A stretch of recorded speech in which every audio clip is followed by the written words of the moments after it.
pesantren khususnya? Saya atas nama mewakili beberapa tokoh ulama mendukung Jokowi Ma'ruf ada beberapa hal. Yang pertama, mengingat selama ini di masa kepemimpinan Bapak Jokowi banyak perhatian Bapak Jokowi sebagai presiden kepada dunia pesantren. Yang pertama, selama Presiden Jokowi sudah banyak ma'had ali yang dilahirkan yang menjadi sebuah legalitas pengakuan negara terhadap pendidikan pesantren di tingkat perguruan yang disebut dengan ma'had ali.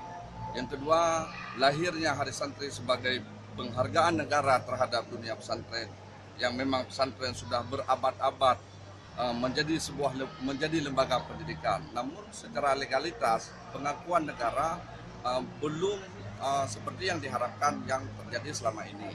Itu terjadi di masa pemimpinan Bapak Presiden Jokowi.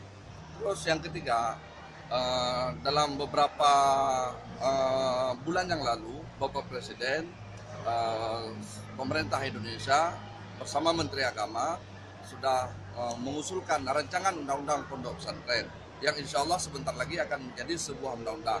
Itu sebuah penghargaan besar.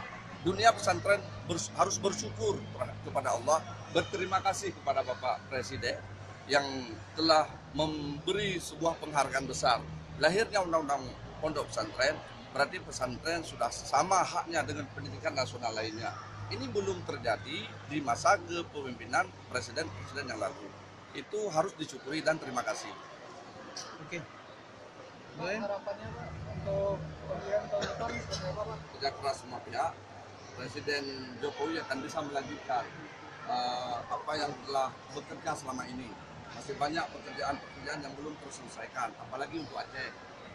Infrastruktur, pendidikan, kesehatan, banyak sekali hal-hal yang harus kerja keras. Karena kita tahu persis, beliau orangnya kita lihat lemah, tapi kita beliau santai.